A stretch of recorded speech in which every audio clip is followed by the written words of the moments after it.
Hello, everybody, and welcome back to the Patient First Podcast. I'm your host, Dr. Bryan Laskin. And as always, I'm excited that you're here. And it's a special Patient First Podcast, not only because we have a phenomenal guest today, but because I'm in my home office. So I have a different background, if you may notice. But today, our amazing guest is Mike Huffaker, who's the Chief Revenue Officer at Planet DDS. Mike has a remarkable track record. He spearheads both the sales and marketing divisions of the rapidly growing dental software solutions company. And during his tenure, the company has achieved significant milestones, now proudly serving over 13,000 dental practices, including many large GSOs, including my own practice and emerging groups. So Mike, thank you so much for being on the podcast. Yeah, absolute pleasure to be here, Bryan. The only downside to you not being in your studio is now I want to ask you a bunch of questions about your guitar, and I know you're the one that's supposed to be asking me questions. So I'll hold, we can save that for after the recording, but yeah, thank you so much for having me. I really do appreciate it. Yeah, I know you're, as you say, you are like steeped as I am in cloud-based dental practice software. And so I guess starting out, what got you excited and into this?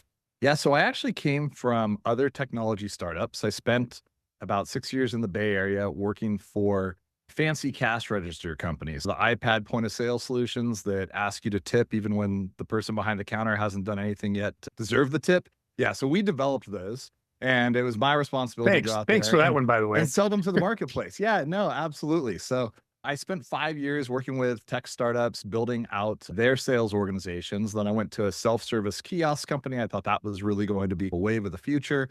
That was a really early stage startup.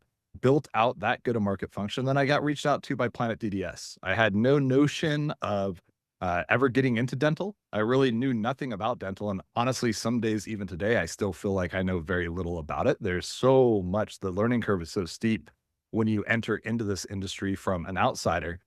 But I looked at the kind of overall landscape of the dental industry, and there was a lot of things that were really appealing to me. The kind of lag in technology adoption, as well as this tailwind for an enterprise cloud-based solution related to the consolidation of the industry and the rise of DSOs. And so as I learned more about dental and I learned more about what Planet DDS offered and what the product Denticon was that they had and who its customers were, I just got really excited about the opportunity to work in the space. And 5 years ago, I joined the company, and it's been a really great experience. That's great. So in 5 years, there's been rapid change, but not as much as I would think. Yeah, but I feel like we are at an inflection point right now.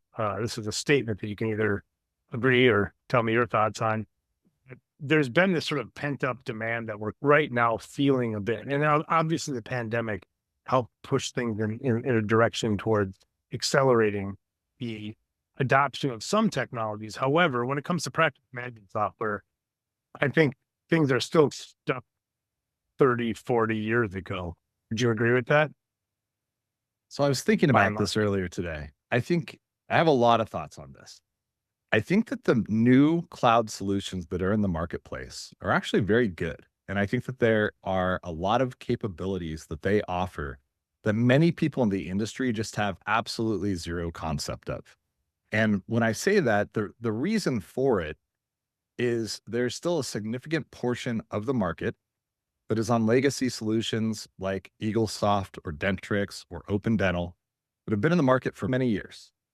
And when those solutions first came to be, and there started to be this transition from paper to technology, from paper to digital, they were really designed to allow you to run your business. It was like hey, this is great. I can do scheduling and keep track of my patients on the computer, and I can go ahead and I can submit claims, and I can work on some of my RCM. And yes, there's the charting now that I can do digitally and no longer have to do it on paper.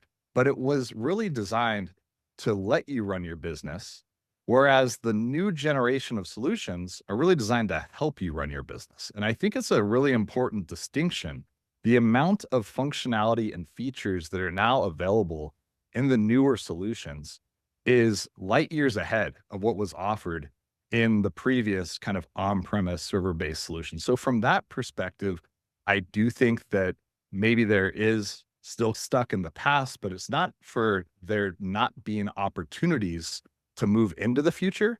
It is just a level of comfort and a lack of understanding, and really what you're missing out on from an operational perspective, from optimizing your processes, from improving your RCM process, even from having the ability to reduce some staff headcount because you are able to automate so many functions that were manual before. So I think it's just more of an education piece. And then there's, of course, always the fear of the unknown and the fear of the change management. And that prevents a lot of people from taking that step forward and going away from the past and moving into the future.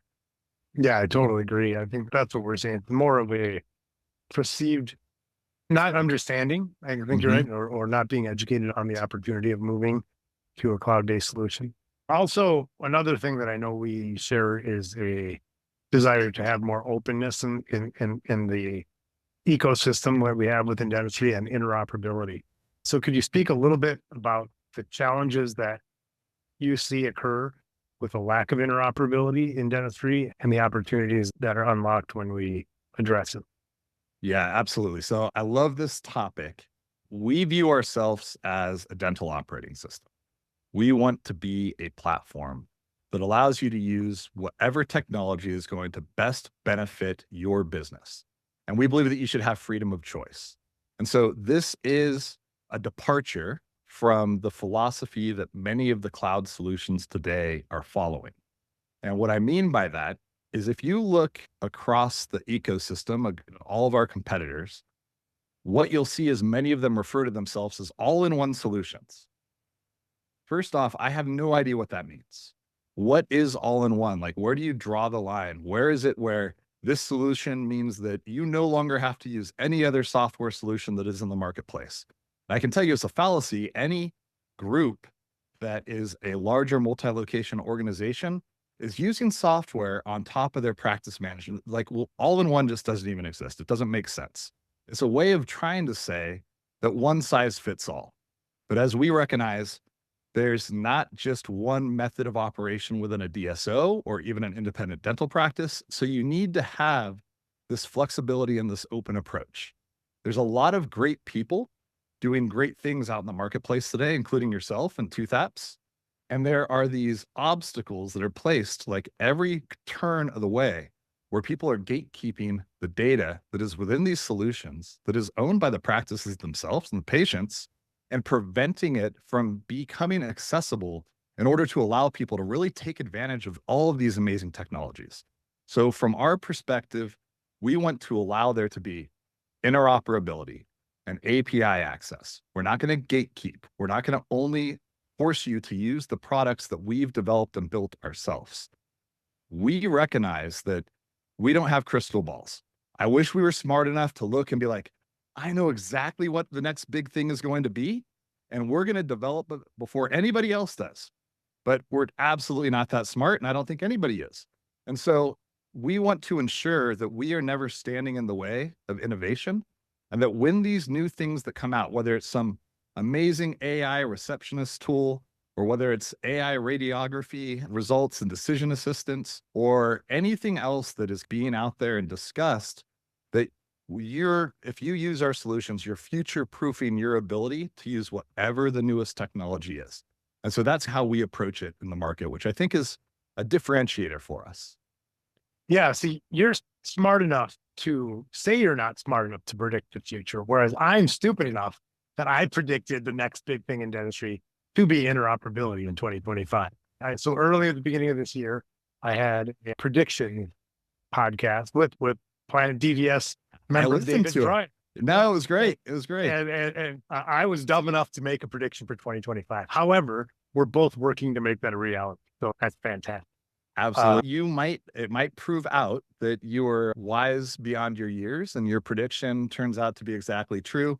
We need people to make big bets and to make predictions and to look to drive things forward and have those ambitions. Yeah, I'm definitely here for that. And to be foolish enough to make predictions, right? 100%. Yeah. Yes. Obviously, you're steeped in this. So what new technologies excite you today when you're thinking about the future of dentistry?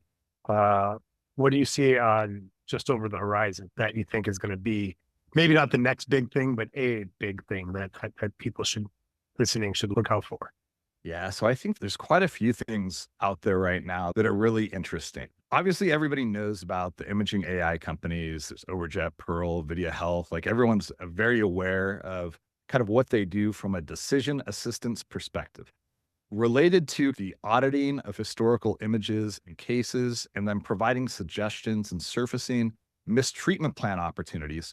I think there's still a lot of opportunity there where people are not understanding the true potential of what that can unlock within a practice, not only just in driving additional production, but in driving better patient care and ensuring that you're not missing things that a patient needs to have taken care of to help their overall oral health. While I know that people are generally familiar with the imaging AI piece, I think that the capabilities that are going to be available within a practice to make data-based decisions on how you can better treat your patients are still just being scratching the surface. And on that note, the shift that I'm seeing in not only just being more data driven as an organization, I think a lot of people talk about we want to be data driven. But then you go to any of these conferences and you sit in a panel or a conversation about KPIs and you hear a different message almost every single time. And I think the reason for it is it depends on the stage you are, where you're at in your growth as an organization, and the KPIs that you care about are probably different if you're a 5-location group as opposed to if you're a 150 location group. But data doesn't mean anything if you're not able to make decisions based off of that data. And what I'm seeing out there is a lot of different companies that are starting to ingest data from not just the practice management, but from your HRIS system, from your P&L, from across the board payroll systems, and aggregating all of that to present it in a way where you can actually make better decisions that affect your behavior.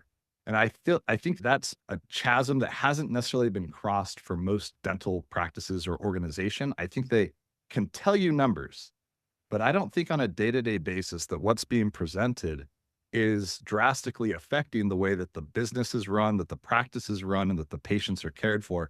And so technology that I'm seeing tying all that together, I think is really exciting because that really allows you to optimize the way that your practices is operating and make sure that you're getting the best outcomes possible. Yeah, I don't know if you can see it, but a tear might have come out of my eye because it's so beautiful. That's it. So our product at Toothapps Insights does exactly what it plugs into everything. And right now, today, we're tracking things like employee engagement for DSO.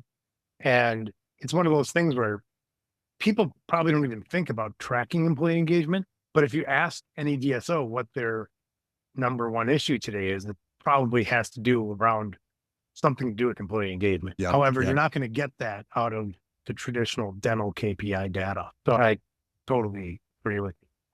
Yeah, it's interesting. And also with AI, today has been synonymous with reading a radiograph. Yes. But I'm 100%.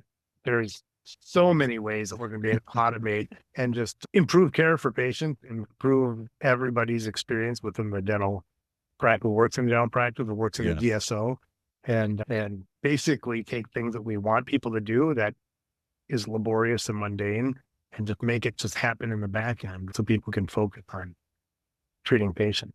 I Yeah, love it. I think that's well said, and that's a big portion that a lot of people are working on and the problem that people are trying to solve, particularly on the RCM side of the house. There's so many just kind of manual, repetitive tasks that take place, and there's a lot of vendors out there, AirPay and Zentis, that are doing some really cool stuff related to AI.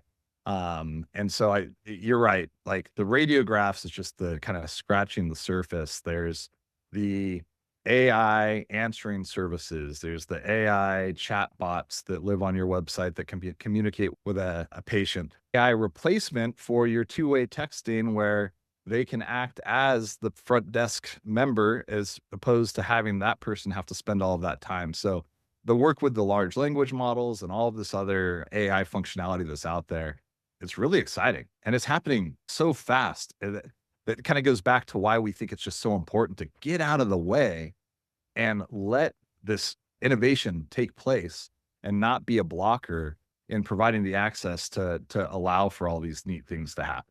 It's a great way to end is how we began. And so I love what you're doing at Planet DDS and all the great work you're doing. Where can people go to find out more information? Yeah, a couple options. First off, planetdds.com is where you can find information about all of our solutions. If you want to request a demo, you can do that there. Secondly, I do have a podcast as well called The Dental Economist Show. You can find it anywhere that you find podcasts. It is framed on interviewing C-suite executives of DSOs and LinkedIn. You can find me on LinkedIn. Feel free to reach out, send a message. I will make sure to get back to you, and happy to connect with anybody and help in any way that I can. Great. And as always, we'll put the links around this podcast so that you can easily get in touch with Mike or go to planetdds.com. Mike, thanks so much for being on the pod. Hey, Dr. Laskin, thank you so much. Appreciate it.